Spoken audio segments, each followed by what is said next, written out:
രൗദ്രതാണ്ഡവം. രചന അവതരണം നന്ദു കൃഷ്ണ. AC നല്ല കുറച്ചാണ് ഇട്ടിരിക്കുന്നത്. എന്നിട്ടും അവളുടെ വിയർപ്പുതുള്ളികൾ ഒരു പുഴ പോലെ ഒഴുകി പലയിടത്തായി മറഞ്ഞു. തലയിൽ കൂടി ആകെ മൂടിയിട്ടിരിക്കുന്ന കംഫർട്ട് ഒരല്പമെങ്കിലും താഴ്ത്തി പുറത്തു നടക്കുന്നത് എന്താണെന്നൊന്ന് നോക്കണമെന്ന് മനസ്സ് ചിന്തിക്കുമ്പോൾ തൊട്ടടുത്ത നിമിഷം കൈവിരലുകൾ തിരിഞ്ഞു ചെല്ലുന്നത് കഴുത്തിലെ ആ പാടിലേക്കാണ്. എന്താണ് കുറച്ചു മുന്നേ സംഭവിച്ചത്? ആ ഒരു ഓർമ്മയിൽ പോലും ധാത്രിയുടെ കൈയും കാലും വിറച്ചു. അവനോടുള്ള വാശിക്കും ദേഷ്യത്തിനും നെഞ്ചിൽ പല്ലു താഴ്ത്തി അവനെ ചൊടിപ്പിക്കുമ്പോൾ ഒരിക്കലും കരുതിയിരുന്നില്ല തിരിച്ച് ഇങ്ങനെയാകും പ്രതികരണമെന്ന്. സത്യം പറഞ്ഞാൽ ആളും അപ്പോഴത്തെ വാശിക്ക് ചെയ്തു കൂട്ടിയതാണെന്ന് തോന്നുന്നു. അതാകും പെട്ടെന്ന് തന്നെ പിന്തിരിഞ്ഞ് മുറിവിട്ടു പോയത്. അതിനുശേഷം ഇതുവരെ മുറിയിലേക്ക് എത്തിയില്ല എന്ന് തോന്നുന്നു. ഇനിയിപ്പോ എത്തിയിട്ടുണ്ടെങ്കിൽ തന്നെ ഇതൊന്ന് തലയിൽ നിന്ന് മാറ്റാതെ പുറത്തേക്ക് എന്താണെന്ന് അറിയാനും പറ്റില്ല. പക്ഷെ എന്തൊക്കെയോ തോന്നലുകൾ മനസ്സിനെയും ശരീരത്തിനെയും ഒരുപോലെ പിടിമുറുക്കി നിൽക്കുന്നതിനാൽ അതിനുള്ള ധൈര്യമൊട്ട് തോന്നുന്നുമില്ല. സ്വന്തം വിശ്വാസത്തിന്റെയും ഹൃദയമിടിപ്പിന്റെയും ശബ്ദം സ്വയം കേൾക്കും പോലെ അത്രയും നിശബ്ദമായി അവൾക്കുള്ളം നിന്നു. പെണ്ണ് തന്റെ ഉയർന്നു വരുന്ന ഹൃദയമിടിപ്പിനെ കയ്യാൽ അടക്കി വെക്കും വിധം ഇരു കൈകളും ചുരുട്ടി നെഞ്ചിലെ കൊതുക്കി പിടിച്ച് കൊഞ്ച ചുരുളും പോലെ പിന്നെയും അങ്ങനെ തന്നെ കിടന്നു. എന്തോ ഇപ്പൊ തന്റെ ശരീരത്തിനാകെ അവന്റെ ഗന്ധമാണെന്ന് തോന്നും വിധം തനിക്ക് ചുറ്റും അവൻ ഇപ്പോഴും ഉണ്ടെന്നൊരു തോന്നലിൽ അവൾ കണ്ണുകൾ ഇറുക്കിയടച്ചു. ഇതേ സമയം മുറിക്ക് പുറത്തുള്ള ഹാളിൽ തൂക്കിയിട്ടിരുന്ന കട്ടിലിൽ മലർന്നു കിടക്കുകയായിരുന്നു വംശി. അല്പം മുന്നേ മുറിയിൽ നടന്ന കാര്യങ്ങൾ ഓർക്കുമ്പോൾ ഭ്രാന്ത് പിടിക്കുന്നുണ്ട്. പണ്ട് ഈ ശരീരം നൊന്താൽ തനിക്ക് കണ്ണു കാണില്ല. അതിപ്പോൾ മുന്നിൽ നിൽക്കുന്നത് ആരാണെന്ന് നോക്കാതെ തന്നെ താൻ അന്ന് വരെ പ്രതികരിച്ചിട്ടുള്ളൂ. ഇതും ഏതാണ്ടൊക്കെ അത് തന്നെയാണ് സംഭവിച്ചത്. പക്ഷേ ധാത്രിയോട് അവൻ തന്റെ കണ്ണുകൾ ഇറുക്കിയടച്ചു. അവളോടെന്നല്ല, ഒരു പെൺകുട്ടിയോടും ചെയ്യാൻ പാടില്ലാത്തതാണ് താനിന്ന് ചെയ്തിരിക്കുന്നത്. എത്ര വാശിക്ക് പുറത്ത് ആണെന്ന് പറഞ്ഞാലും ഒരു പെണ്ണിനെ ഗാഢമായി പുണർന്നുകൊണ്ട് അവളെ ചുംബിച്ചിരിക്കുന്നു, അവളുടെ കഴുത്തിൽ കടിച്ചിരിക്കുന്നു, അതും ഇഷ്ടക്കേടില്ലാതെ. ഇതെല്ലാം തന്നെ സംബന്ധിച്ച് ഒരു തെറ്റ് തന്നെയാണ്. ശരിക്കും പറഞ്ഞാൽ അങ്ങനെ ഒരു പ്രവൃത്തി ഉണ്ടായതിന് തനിക്ക് കുറ്റബോധമാണ് തോന്നേണ്ടത്. പക്ഷെ ഇപ്പോൾ ഇവിടെ ഈ നേരം അങ്ങനെയൊന്നും തോന്നുന്നില്ല. മാത്രമല്ല, അവളെ കൂടുതൽ കൂടുതൽ അമർത്തി കെട്ടിപ്പിടിക്കാനും അവളെ പിന്നെയും പിന്നെയും കടിച്ചു നോവിക്കാനുമാണ് മനസ്സ് പറയുന്നത്. അല്ലെങ്കിൽ ഒരുപക്ഷെ ശരീരം ഒരു പരിധിവരെ ആഗ്രഹിക്കുന്നത് അങ്ങനെയാണ്. ആ ഒരു ചിന്ത മനസ്സിൽ വന്നപ്പോൾ തന്നെ വംശിക്ക് സ്വയം പുച്ഛം തോന്നി. ഒരു പെൺശരീരം തന്നെ ഒന്ന് പുണർന്നാൽ അട്രാക്റ്റഡ് ആവുന്നതാണോ വംശി എന്ന് തന്റെ ക്യാരക്ടർ എന്നൊരു ചോദ്യം പിന്നെയും പിന്നെയും അവന്റെ മനസ്സിനെ മതിക്കാൻ തുടങ്ങിയതും അവനോട് തന്നോടെന്ന പോലെ ധാത്രിയോടും വല്ലാത്ത അരിശം തോന്നിപ്പോയി. ആ ഒരു ദേഷ്യത്തിൽ അവൻ തൂക്കുകെട്ടിൽ നിന്നും ചാടി എഴുന്നേറ്റു. അവൾ ഇങ്ങനെയൊന്നും കാണിച്ചിരുന്നില്ലെങ്കിൽ ഒരിക്കലും തന്റെ ഭാഗത്തു നിന്ന് അങ്ങനെ ഒരു പെരുമാറ്റം ഉണ്ടാവുകയില്ലായിരുന്നു. അതുകൊണ്ട് തന്നെ ഇപ്പോൾ എന്തൊക്കെ സംഭവിച്ചോ അതിന്റെ പൂർണ്ണ ഉത്തരവാദിത്വം അവൾക്ക് മാത്രമാണ്. അവളാണ് തന്നെ ആവശ്യമില്ലാതെ വാശി കയറ്റിയത്. അതിന്റെ ദേഷ്യത്തിന് താനെങ്കിലും ചെയ്തു പോയിട്ടുണ്ടാകും, അല്ലാതെ താൻ ഒരു സ്ത്രീ ശരീരത്തിലും ആകർഷണനായി ചെയ്തൊന്നുമല്ല. സ്വയം ന്യായീകരിച്ചോട്ട് അങ്ങനെ ഒരു ഉത്തരം കണ്ടെത്തുന്നവരെ അവൻ വല്ലാതെ അസ്വസ്ഥനായിരുന്നു. അങ്ങനെ ഇതുവരെ സംഭവിച്ചു പോയ എല്ലാ കാര്യത്തിന്റെയും ഉത്തരവാദിത്തം അവൾക്ക് മുകളിൽ ചാർത്തിക്കൊണ്ട് വംശി തൂക്കുകട്ടിലിൽ വന്ന് പിന്നെയും മലർന്നു കിടന്നു. ഇനി അവളായി അവളുടെ പാടായി. മുറിഞ്ഞു കിടക്കുന്ന കണ്ടപ്പോൾ മാനുഷിക പരിഗണന വെച്ച് അവളെ ഹോസ്പിറ്റലിൽ കൊണ്ടുപോയിട്ടുണ്ട്, മരുന്ന് വാങ്ങി കൊടുത്തിട്ടുണ്ട്. അത്രയും മതി. ഇനി ഒന്നിന്റെ പേരിലും താൻ അവളെ സഹായിക്കില്ല. അങ്ങനെ കുറെ അധികം ഉറച്ച തീരുമാനങ്ങൾ എടുത്തുകൊണ്ട് തലയ്ക്ക് താഴെ കൈ മടക്കി വെച്ച് അതിൽ കിടന്നൊരു മയക്കം തട്ടിയപ്പോഴാണ് ഓർക്കുന്നത്, ഒരുപക്ഷെ രാത്രി അവൾക്ക് പനി വരും എന്ന് ഡോക്ടർ പറഞ്ഞത്. ഉറങ്ങാൻ കിടന്നവൻ പെട്ടെന്ന് ചാടി എഴുന്നേറ്റ് മുറിയിലേക്ക് വന്നു. മുറിയിലെ വെട്ടം അണച്ചിട്ടില്ല എന്ന് കണ്ട് അവൾ ഉറങ്ങിയില്ലേ എന്ന സംശയത്തിൽ അകത്തു വരുന്നവൻ കാണുന്നത് കട്ടിലിന് മുകളിലെ ഒരു പഞ്ഞിക്കെട്ടാണ്. തന്റെ കംഫർട്ടാകെ ചുരുട്ടി വെച്ചിരിക്കുന്ന പോലെ. ചെടാ, ഈ പെണ്ണിത് ഇവിടെ പോയി എന്ന ചിന്തയോടെ അവൻ കറങ്ങി വന്ന് നോക്കുമ്പോൾ അവിടെ എവിടെയുമില്ല. പിന്നെ ഒരു സംശയത്തിന്റെ പുറത്താണ് ആ കംഫർട്ട് മാറ്റി നോക്കിയത്. സൂക്ഷം പോലെ ആകെ ചുരുണ്ടുകൂടി അതിനകത്തുണ്ട് ആള്. ഈ പെണ്ണ് വല്ല കൊക്കാപ്പുഴുവിന്റെ ജന്മമാണോ ദൈവമേ? കിടക്കുന്ന കിടപ്പ് നോക്കിക്കേ. മനസ്സിൽ പറഞ്ഞുകൊണ്ട് അവൻ അവളെ നേരെ കിടത്താൻ നോക്കുമ്പോഴാണ് വിയർപ്പിൽ ആകെ കുളിച്ചു വിറച്ച് കിടക്കുന്നവളെ കാണുന്നത്. ഇവൾക്കെന്താ പറ്റിയേ? അയ്യോ, വയ്യേ ഇനി. അവൻ അവളുടെ കഴുത്തിലും നെറ്റിലുമൊക്കെ തൊട്ടതും പെണ്ണിന്റെ വിറയൽ അവൻ തന്റെ കൈവിരലിൽ അറിഞ്ഞു. ദൈവമേ, ഇവൾക്ക് പനിയായല്ലോ. അതെങ്ങനെയാ? രാത്രിയിൽ ആയമയ്ക്ക് കുളിച്ചില്ലേ പറ്റുള്ളൂ. ദേഷ്യത്തോടെ പല്ല് ഞെറുമ്പോഴും വല്ലാത്തൊരു വെപ്രാളത്തോടെ അവളെ മൂടിയിരുന്ന പുതപ്പാകെ ഒരു സൈഡിലേക്കിട്ടവൻ പെണ്ണിനെ നേരെ കിടത്തുമ്പോഴാണ് അവളുടെ സ്ഥാനം മാറിക്കിടക്കുന്ന പാവാടയിൽ അവന്റെ കണ്ണുടക്കുന്നത്. കണ്ണിൽ പതിഞ്ഞ മുറിവും അതിന് കുറച്ചു മുകളിലെ നീലനിറവും കണ്ടതും അവന്റെ കണ്ണുകൾ അതിലേക്ക് മാത്രമായി ചുരുങ്ങി. മുട്ടിന് മുകളിൽ പാതിക്ക് മേലെയായി കയറിക്കിടക്കുന്ന പാവാടത്തുമ്പിനറ്റം അവളുടെ മുകളിലേക്കുള്ള ചതവിനെ മറയ്ക്കുന്നുണ്ടായിരുന്നെങ്കിലും പാതിയിലധികം വെളിവായി കിടക്കുന്ന പാടിന് മുകളിൽ അറിയാതെ തന്നെ അവൻ വിരലൊന്നു തൊട്ടു. ആ മയക്കത്തിലും വേദനയിലും പെണ്ണിന്റെ മുഖം മാറുന്നത് അവൻ അറിയുന്നുണ്ടായിരുന്നു. മുകളിലേക്ക് പോകും തോറും ചുവപ്പും താഴെ നീലയായി കിടക്കുന്ന മുറിവിപ്പോഴും പെണ്ണിനെ വല്ലാതെ വേദനിപ്പിക്കുന്നുണ്ടാവും. അവൻ അതിലേക്ക് ഒന്നുകൂടി നോക്കി പാവാട മെല്ലെ താഴ്ത്തിയിട്ട് അവളെ തലയിടയിലേക്ക് കയറ്റി കിടത്തി. നെറ്റിയിലും കഴുത്തിലുമൊക്കെ അവൻ കൈവച്ചു നോക്കുമ്പോൾ നല്ല ചൂട് തോന്നി. പനി തുടങ്ങുകയാണെങ്കിൽ കൊടുക്കാനെന്ന് പറഞ്ഞ് തന്നുവിട്ട മെഡിസിൻ എടുത്ത് കയ്യിലേക്ക് വെച്ച് അവൻ അവളെ മെല്ലെ തട്ടി ഉയർത്താൻ ശ്രമിച്ചു. വേദനയിലും ഇരിക്കുന്നവള് അവൻ തട്ടി വിളിക്കുന്നത് അറിയായിപ്പോഴും മയക്കത്തിൽ തന്നെ കിടന്നു. അത് കണ്ടതും വംശിക്ക് വല്ലാത്ത ഭയമായി. ധാത്രി, എടിയേ ധാത്രി, ഡീ. അവൻ അവളുടെ കവിളിൽ തട്ടി ഉറക്കെ വിളിച്ചു. പെണ്ണിൽ നിന്നും ചെറിയൊരു മൂളല് കേട്ടതും അവനൊരൽപ്പം സമാധാനം തോന്നി. കിടന്നവളെ അവൻ മെല്ലെ എഴുന്നേൽപ്പിച്ച് അവന്റെ തോളിലേക്ക് ചാരി കിടത്തി. ധാത്രി, എടിയേ. തന്റെ കഴുത്തിലേക്ക് ചാഞ്ഞു കിടക്കുന്നവളുടെ കവിളിൽ മെല്ലെ തട്ടി അവൻ ഒന്നുകൂടി വിളിച്ചതും പെണ്ണ് വലിയ പാടോടെ കണ്ണുകൾ വലിച്ചു തുറന്നു. വിച്ചേട്ടാ, വേദനിക്കുന്നു. കൈകൊണ്ട് കാലിലേക്ക് തൊട്ട് പെണ്ണിന്റെ കണ്ണു നിറയുന്ന കണ്ടതും വംശിക്ക് എന്തെന്നറിയാതെ ഹൃദയം നൊന്തു. ഈ ഗുളിക കഴിക്ക്, ഇപ്പൊ ഒക്കെ മാറും കേട്ടോ. പെണ്ണിന്റെ മുഖം ചുളുങ്ങി. ഗുളിക കഴിക്കാതെ ഈ വേദനയൊന്നും മാറില്ല പെണ്ണെ. ഒപ്പം പനിയും നിനക്ക് തുടങ്ങിയിട്ടുണ്ട്. അതുകൊണ്ട് വാശി കാണിക്കാതെ ഇതൊന്ന് കഴിച്ചേ നീ. അവൻ ഇത്തിരി കടുപ്പിച്ചു പറഞ്ഞതും പെണ്ണ് അവനെ കണ്ണു നിറച്ചു നോക്കി. നടക്കില്ല മോളെ, വേദനയൊക്കെ മാറണ്ടേടി നിനക്ക്. അവളെ ഇടത് കൈയിലേക്ക് ചായച്ച് അവൻ നാവിലേക്ക് ഗുളിക വെച്ചു കൊടുത്തു, ഒപ്പം വെള്ളവും.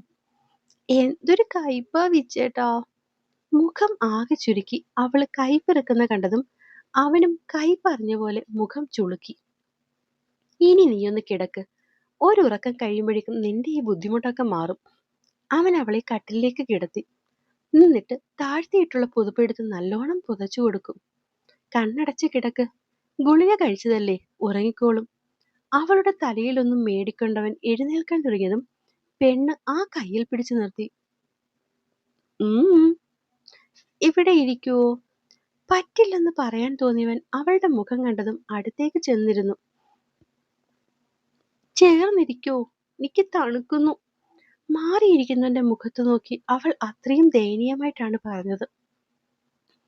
പെണ്ണിന്റെ ഒരു കാര്യം, ഞാൻ ഇവിടെ ഇരിക്കുകയല്ലേ, നിനക്ക് കിടന്നുറങ്ങിക്കൂടെ? പുതപ്പും കഴുത്തുവരെ പുതപ്പിച്ചു തന്നിട്ടുണ്ട്, ഇനി തണുക്കില്ല. ഇതിൽ കൂടുതലൊന്നും ചെയ്തു തരാൻ എനിക്ക് വയ്യ. അവൻ ഇരുന്നിടത്തു നിന്നും അനങ്ങാതെ ദേഷ്യത്തിൽ അത്രയും പറഞ്ഞതും പെണ്ണ് മറുത്തൊന്നും പറയാതെ പുതപ്പിനുള്ളിലേക്ക് വീണ്ടും കയറി ചുരുങ്ങി. ശേ, വേണ്ടായിരുന്നു. ഒന്നാമതേ അവക്ക് വയ്യ, കൂട്ടത്തിൽ എന്റെ ഒരു ചാട്ടവും. സ്വന്തം പ്രവൃത്തിയിൽ അവന് തന്നോട് തന്നെ അമർഷം തോന്നി. അവൻ തലയൊന്ന് കുടഞ്ഞുകൊണ്ട് അവളെ നോക്കവേ പെണ്ണ് അവനോട് പിണങ്ങിയ പോലെ മുഖം വെട്ടിച്ചു. ഈ പെണ്ണ്. കട്ടിലിന്റെ തൊട്ടപ്പുറം ഇരുന്നവൻ അതിൽ നിന്ന് മാറി കട്ടിലിലേക്ക് കയറിയിരുന്നു, അതും അവളോട് ചേർന്നുകൊണ്ട് തന്നെ. എന്നെ വഴക്ക് പറഞ്ഞിട്ട് എന്തിനാ വന്നേ? കംഫർട്ടിൽ നിന്ന് തല മാത്രം പുറത്തേക്കിട്ട് അവൾ ചുണ്ടു ചുളുക്കി. ശരി, വരുന്നില്ല, ഞാൻ പൊക്കോളാം. അവൻ എഴുന്നേറ്റില്ല. പെണ്ണ് പെട്ടെന്ന് തിരിഞ്ഞവന്റെ മടിയിലേക്ക് കയറി കിടന്നു. ഡി. അവൻ അവളെ കട്ടിലേക്ക് കിടത്താൻ നോക്കിയതും പെണ്ണ് പിന്നെയും വിഷമത്തോടെ അവന്റെ ആ മുഖത്തേക്ക് നോക്കി. തലയെടുത്ത് മാറ്റാൻ തുടങ്ങിയവൻ മറ്റെങ്ങോ നോക്കിക്കൊണ്ട് അതുപോലെ വീണ്ടും ഇരുന്നു കൊടുത്തു. പെണ്ണൊന്ന് ഉറങ്ങിക്കഴിഞ്ഞ് നേരെ കിടത്താം എന്ന് ചിന്തിച്ച് പിന്നിലേക്ക് ചാഞ്ഞിരുന്നവൻ എപ്പോഴോ അറിയാതെ മയങ്ങിപ്പോയി. ഇത്തിരി കഴിഞ്ഞതും എന്തൊക്കെയോ ഞരക്കവും മുളലും കേട്ടാണ് വംശി കണ്ണു തുറക്കുന്നത്. നോക്കുമ്പോൾ പെണ്ണൊരുത്തി തണുക്കുന്ന പോലെ വിറയ്ക്കുന്നതാണ് കണ്ടത്. ധാത്രി, ഡി. അവൻ അവളുടെ കവിളിൽ തട്ടി മെല്ലെ വിളിച്ചതും പെണ്ണ് ആ കൈയെടുത്ത് അവളുടെ കവിളിലേക്ക് ചേർത്തു വെച്ചു. തണുക്കുന്നു വിച്ചേട്ടാ. കുളിര് കോരുന്ന പോലെ ആകെ അവൾ വിറയ്ക്കുന്നുണ്ട്. പുതപ്പാകെ മൂടിയും കൈയും കാലും തടവിയുമൊക്കെ അവൾക്കവൻ ചൂട് പകർന്നു കൊടുത്തിട്ടും പെണ്ണിന്റെ വിറയൽ മാറുന്നില്ല എന്ന് കണ്ടതും പിന്നൊന്നും ആലോചിക്കാൻ നിന്നില്ല. ഇട്ടിരുന്ന ഷർട്ട് അഴിച്ചുമാറ്റി നിലത്തേക്കിട്ടവൻ അവൾക്കൊപ്പം ആ പുതപ്പിനുള്ളിലേക്ക് നുഴഞ്ഞു കയറി. ആകെ തണുത്ത് പല്ലുപോലും കൂട്ടിയിടിഞ്ഞ് ചുരുങ്ങി ചുരുങ്ങി വിറച്ചവളെ നെഞ്ചിലേക്ക് അവൻ പിടിച്ചു കിടത്തിയതും അവനെപ്പോലും അന്തിപ്പിച്ചവൾ അവന് മുകളിലേക്ക് കയറി കിടന്നു. ആ കഴുത്തിടിലേക്ക് മുഖം പൂഴ്ത്തി അവനെ ഒന്നാകെ പുണർന്നു കഴിഞ്ഞിരുന്നു. രാവിലെ എഴുന്നേൽക്കാൻ നോക്കുമ്പോൾ ശരീരമാകെ വല്ലാത്തൊരു മരവിപ്പ്, പ്രത്യേകിച്ചും കൈക്ക്. അനക്കാൻ പറ്റുന്നില്ല. പാതി ഉറക്കത്തിലായതുകൊണ്ടാണെന്ന് തോന്നുന്നു വല്ലാതെ ഭയന്നുപോയി. എങ്ങനെ നോക്കിയിട്ടും കൈവിരൽ പോലും അനങ്ങുന്നില്ല എന്ന് തോന്നിയതും അത്രയും വെപ്രാളത്തിൽ കൈ ഉയർത്താൻ വേണ്ടി നോക്കുമ്പോഴാണ് കാണുന്നത് തന്റെ കൈക്ക് മുകളിൽ കിടന്നുറങ്ങുന്നവളെ. ഒട്ടൊരു നിമിഷം വേണ്ടി വന്നു എന്താ മുന്നിലെന്ന് മനസ്സിലാവാൻ. ധാത്രി തന്റെ കൈക്ക് മുകളിലേക്കാണ് കയറി കിടക്കുന്നത്. അവൻ ആ കൈ വലിച്ചൂരി അകന്നു മാറാൻ ശ്രമിച്ചതും മനസ്സിലായി തന്റെ ഇടതുകാലം അവളുടെ കാലുകൾക്കുള്ളിൽ സുരക്ഷിതമാണെന്ന്. അവൻ കൈയും കാലും ഒരേ വാശിക്ക് വലിച്ചു നീക്കിയതും പെണ്ണ് ഉറക്കം ഞെട്ടിയ പോലെ ഒന്ന് ഞെരുങ്ങിക്കൊണ്ട് സൈഡിലേക്ക് തിരിഞ്ഞു കിടന്നു. അവൻ ഒരു ദീർഘനിശ്വാസത്തോടെ കൈയും കാലും അനക്കി സ്ട്രെച്ച് ചെയ്യാൻ നോക്കിക്കൊണ്ട് കട്ടിൽ നിന്നും എഴുന്നേറ്റു. അപ്പോഴേക്കും അവന്റെ നോട്ടം സൈഡിലാകെ ചുരുണ്ടുകൂടി പുതപ്പിനുള്ളിലേക്ക് പിന്നെയും പിന്നെയും തലതാഴ്ത്താൻ ശ്രമിക്കുന്നവളിലായിരുന്നു. ഇവൾക്ക് ഇതുവരെ തണുപ്പ് മാറിയില്ലേ? ഓഫായി കിടക്കുന്ന എ സിയിലേക്കും കറങ്ങണമോന്ന് പോലും ചിന്തിക്കുന്ന ഫാനിലേക്കും ആകെ വിയർത്ത് കുളിച്ചു നിൽക്കുന്ന സ്വന്തം ശരീരത്തിലേക്ക് നോക്കിക്കൊണ്ടവൻ പല്ല് കടിച്ചു പിടിച്ചു. കണ്ണുകൾ ചുവരിലേക്ക് പോകുമ്പോൾ സമയം 6 മണി ആവുന്നതേ ഉള്ളൂ. ഓൾമോസ്റ്റ് എല്ലാ ദിവസവും താൻ എഴുന്നേൽക്കുന്ന സമയം. സാധാരണ ചെറിയൊരു ഉറക്കം കഴിഞ്ഞാലും എഴുന്നേൽക്കുമ്പോൾ ഫ്രഷായി തന്നെയാണ് എഴുന്നേൽക്കാറ്. പക്ഷേ ഇന്നലെ ഉറക്കം ഒട്ടും ശരിയായിട്ടില്ല. ഉറങ്ങിയോന്ന് പോലും ചോദിച്ചാൽ ശരിക്കും അറിയില്ല. ഇപ്പോഴും നല്ല ക്ഷീണം കാരണം കിടന്നാൽ താൻ ഉറങ്ങിപ്പോവും. പക്ഷെ ഈ ചൂടത്ത് വയ്യ. എ സി ഇടാമെന്ന് വെച്ചാൽ വെളിച്ചെണ്ണയിട്ട കൊഞ്ചിനെ പോലെ ചുരുങ്ങിക്കിടക്കുന്നവളെ കാണുമ്പോൾ അതും തോന്നുന്നില്ല. ഉഫ്, എന്തു ചെയ്യും? ഒപ്പം വല്ലാത്തൊരു തലവേദനയും. അവൻ തള്ളവിരലും ചൂണ്ടുവിരലും കൊണ്ട് നെറ്റി തടവി. സ്വസ്ഥമായി കുറച്ചുനേരം ഉറങ്ങിയില്ലെങ്കിൽ ഇന്നത്തെ ദിവസം പോക്ക എന്ന് ഏതാണ്ട് തീരുമാനമാകും എന്ന് തോന്നിയതും അവൻ ഒരു വശം കറങ്ങി കട്ടിലിന്റെ അങ്ങേയറ്റത്ത് കിടക്കുന്നവളെ പോയി നോക്കി. ഇന്നലെ ഇത്രയും സ്ഥലമുണ്ടായിട്ടും അവിടെ ഒന്നും പോരാന്ന് പറഞ്ഞ പോലെ തന്റെ നെഞ്ചിൽ കയറി കിടന്നവളാണ് ഇന്നിപ്പോ 1 മൈൽ ദൂരെ പോയി കിടക്കുന്നത്. ഇന്നലെ അവൾ തന്നിലേക്കെടുത്ത ആ ഒരു നിമിഷം മനസ്സിലേക്ക് വന്നതും അവളുടെ നെറ്റിയിൽ തൊട്ട് ചൂട് നോക്കാൻ പോയവൻ പെട്ടെന്ന് കൈ പിൻവലിച്ചു. മുഖം വെട്ടിച്ചവൻ നിവർന്നു നിന്നു. ആ ഓർമ്മകൾ പോലും അവനെ വല്ലാതെ അസ്വസ്ഥമാക്കി. ഇടുപ്പിൽ കൈവച്ച് പിന്നിലേക്കൊന്ന് സ്ട്രെച്ച് ചെയ്തവൻ അവളെ നോക്കാതെ തന്നെ പിന്തിരിഞ്ഞു നടക്കാൻ തുടങ്ങിയതും പിന്നെയും പറ്റാതെ അവൾക്കടുത്തേക്ക് വന്ന് നെറുകയിലൊന്ന് തൊട്ടു നോക്കി. ചൂടൊക്കെ നല്ലോണം മാറിയിട്ടുണ്ട്. അടങ്ങിയിരുന്നാൽ മാറാനുള്ളതേ ഉള്ളൂ ഈ പനി. അവളെ ഒരിക്കൽ കൂടി പുതപ്പിച്ച് കിടത്തി അവൻ എ സി ഓൺ ചെയ്ത് വന്ന് കിടന്നു. നിമിഷങ്ങൾ കഴിഞ്ഞോന്ന് പോലും അറിയും മുന്നേ തന്നെ അവൻ നല്ലൊരു ഉറക്കത്തിലേക്ക് വീണു. പിന്നെ എഴുന്നേൽക്കുമ്പോൾ സമയം 10 മണി കഴിഞ്ഞിട്ടുണ്ട്. ആദ്യം തന്നെ നോക്കിയത് ഇടതുവശത്തേക്കാണ്. ആരെയും കാണാതിരുന്നപ്പോൾ തോന്നി അവൾ ഇറങ്ങി പോയിട്ടുണ്ടാകും എന്ന് വംശിക്ക്. ഫ്രഷായി താഴെ ഇറങ്ങി ചെന്ന് നോക്കുമ്പോൾ ആരെയും കണ്ടില്ല. നേരെ അടുക്കളയിലേക്ക് ചെല്ലുമ്പോൾ കാണുന്നത് തിരിഞ്ഞു നിന്ന് എന്തോ ഉണ്ടാക്കുന്നവളെയാണ്. ഇന്നലത്തെ കുട്ടിയുടുപ്പിൽ നിന്നും ഇന്നത്തെ വേഷം അവളെ ശരിക്കും മാറ്റിയിട്ടുണ്ട്. എന്നും ഇടുന്ന പോലത്തെ ഒരു നീണ്ട ഉടുപ്പും അതിന് പറ്റിയ പാവാടയും. പിന്നിലെന്തോ അനക്കം തോന്നി തിരിഞ്ഞു നിന്നവൾ കാണുന്നത് വാതിൽക്കൽ കയ്യും കെട്ടി തന്നെ നോക്കുന്നവനെയാണ്. ഒരു നിമിഷം പതറിക്കൊണ്ടവൾ കണ്ണുമാറ്റി. വിച്ചേട്ടനായിരുന്നോ? ഞാൻ ഞാനിപ്പോൾ ഫുഡ് എടുക്കാം, ഇരുന്നോ. അവനെ നോക്കാതെ തന്നെ അവൾ തിരിഞ്ഞു നിന്ന് പറഞ്ഞതും പിന്നിലൊരു നിഴലനക്കം പോലെ തോന്നി അവൾ തല വെട്ടിച്ചതും കാണുന്നത് അത്രയും അടുത്ത് ഒരു നിശ്വാസത്തിന്റെ അത്രയും ദൂരത്തിനപ്പുറം തന്നെ നോക്കി നിൽക്കുന്നവനെയാണ്. വി എന്തെങ്കിലും ചോദിക്കും മുന്നേ തന്നെ അവന്റെ കൈത്തലം അവളുടെ നെറ്റിയിൽ തൊട്ടു നോക്കിയിരുന്നു. ചൂടുണ്ട്. അതേ കൈവിരലുകൾ അവളുടെ കഴുത്തിലേക്ക് ഇഴയും പോലെ എത്തിയതും പെട്ടെന്ന് അവൾ അവന്റെ കയ്യിൽ കയറി പിടിച്ചു. അത് ഈ അടുപ്പിൽ നിന്നതിന്റെയാ? ഇതുവരെ ഇല്ലാതിരുന്നൊരു വെപ്രാളം അവളുടെ ശബ്ദത്തിലും. ഇന്ന് വരെ അവനോട് കണ്ണിൽ കണ്ണിൽ നോക്കി സംസാരിച്ചവളുടെ കണ്ണുകൾ ഒരു നിമിഷം പോലും അവന്റെ കണ്ണുകളെ നേരിടാൻ വയ്യാത്ത പോലെ മിഴിയും താഴ്ത്തി നിന്നു. നിന്നോട് ഡോക്ടർ റെസ്റ്റ് എടുക്കാനല്ലേ പറഞ്ഞത്? അവളുടെ കവിളിൽ തൊട്ടു തൊട്ടില്ലെന്ന പോലെ അവന്റെ ചൂണ്ടുവിരൽ വെറുതെ അതിലൂടെ ഒന്ന് തഴുകിപ്പോയി. പെണ്ണിന്റെ ഉമിനീര് വെട്ടി. മിഴികൾ പിടഞ്ഞു. അതുവരെ ഇല്ലാതിരുന്നൊരു വെപ്രാളം ശരീരമാകെ പാഞ്ഞു പോലെ ഒരു വിറയൽ. അത് ആരുമില്ലല്ലോ. ആഹാരം വേണ്ടേ? അവൻ പിന്നിലേക്ക് മാറാൻ നോക്കി പറയുമ്പോഴും അവളുടെ തൊണ്ടക്കുഴിയുടെ ചലനത്തിലായിരുന്നു അവന്റെ ആ കണ്ണുകൾ. ഇന്നെന്തോ അവളുടെ ചെയ്തികളിലൊക്കെ വല്ലാത്തൊരു കൗതുകം. താഴേക്ക് ഇറങ്ങി വരുമ്പോൾ പോലും ഇന്ന് അവളെ കാണരുതെന്ന് തീരുമാനിച്ചാണ് ഇറങ്ങി വന്നത്. പക്ഷെ താഴെ എത്തിയതും അറിയാതെ തന്നെ കണ്ണുകൾ പാഞ്ഞത് ആ ഒരുവളെ തേടിയാണ്. ചെവികൾ തേടിയത് ഈ ശബ്ദമാണ്. എന്തോ അവളെ കാണാനുള്ള വെപ്രാളത്തിൽ അവൻ എത്തിപ്പെട്ടത് ഇപ്പോ ഈ നിൽക്കുന്നവളുടെ ഹൃദയമിടിപ്പിന്റെ ദൂരത്തിനപ്പുറവും. അപ്പോൾ എന്നെ കേൾക്കുകയും വായിക്കുകയും ചെയ്യുന്ന എൻ്റെ കൂട്ടുകാര് സബ്സ്ക്രൈബ് ചെയ്തുകൂടി എന്നെ സപ്പോർട്ട് ചെയ്യണേ. ഒരുപാട് പേര് കേൾക്കുന്നുണ്ട് കഥ. അപ്പോൾ സബ്സ്ക്രൈബ് കൂടെ ചെയ്തു തന്നാൽ അത് വലിയ ഉപകാരമായിരുന്നു. അപ്പോൾ കൂട്ടുകാർ മറക്കാതെ സബ്സ്ക്രൈബ് ചെയ്യണേ. നന്ദി.